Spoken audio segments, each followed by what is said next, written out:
Hello mga ka-TJ friend! At andito po tayo sa ating kusina. Ayan, naglaga na po tayo ng tubig. Naglaga ng tubig na walang laman. At tayo ay magluluto mga ka-TJ friend ng shabu-shabu. So ngayon, ipiprepare na po natin yung ating mga kasangkapan, yung ating mga biniling seafoods. Meron tayong mushroom tsaka bok choy na gulay. So ayan, ipiprepare na muna natin mga kaibigan yung ating mga seafoods dito.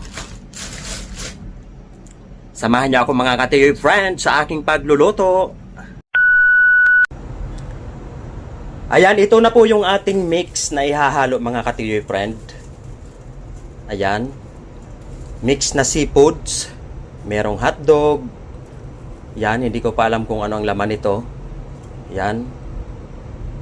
Squid ball. Meron tayong fish tofu. Kinat ko na po yan sa mga maliliit, mga kaibigan. Ayan. Yung ating crab balls, fish tofu, tsaka yung ating squid balls. So, di ba?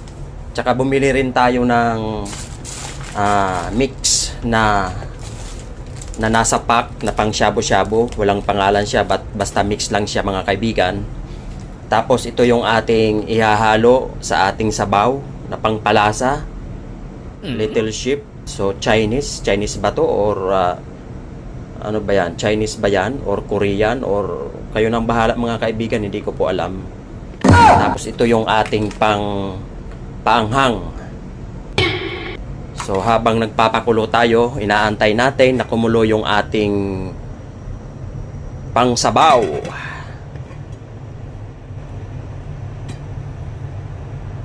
So ayan mga kaibigan, mainit na yung ating tubig, oh. Malapit na siya kumulo.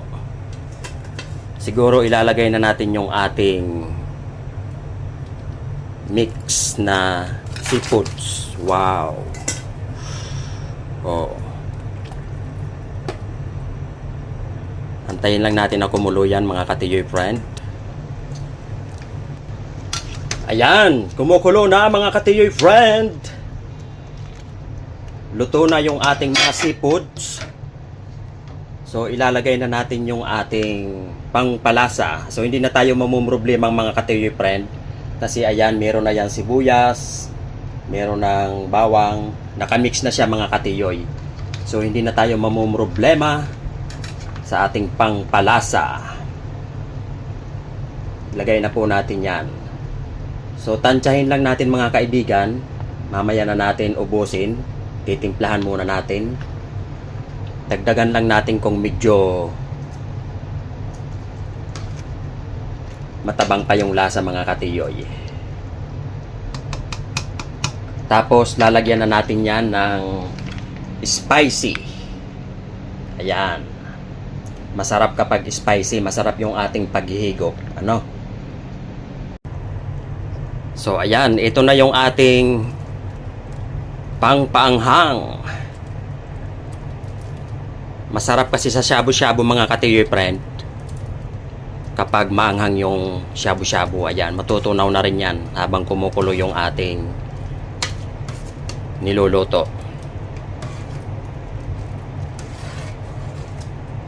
Yun, napakabango mga ka-TJ friend.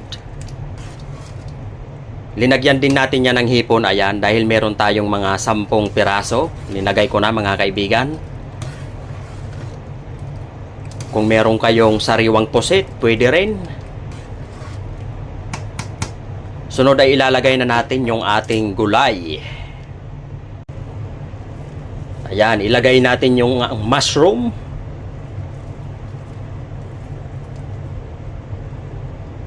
Kahit anong klaseng mushroom mga ka-TJ friend, pwede rin yung dry.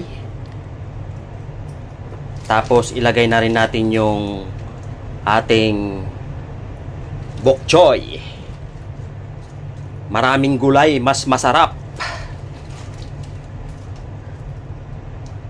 Yan, apaw na apaw, oh. Tsak na mapaparami na naman ang kain natin ito. Papawisan na naman tayo. sa paghihigop ng mainit na sabaw. O, di ba? Ayan.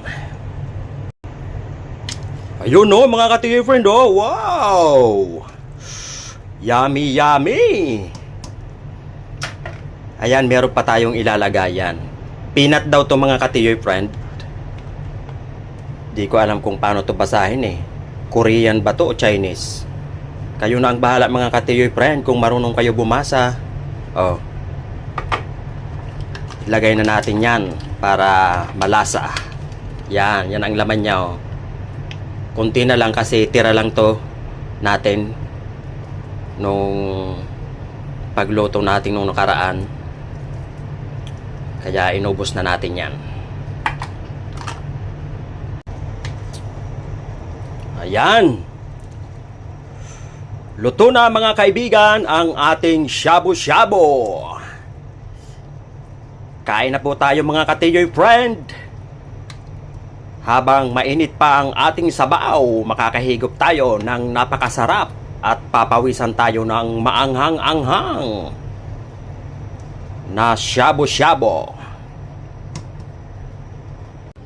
Ayan o. Wow. Makatikim nga ng isang hiwa. Sarap ng sabaw. Huh? Sarap, mga ka-TJ friend. Thanks for watching.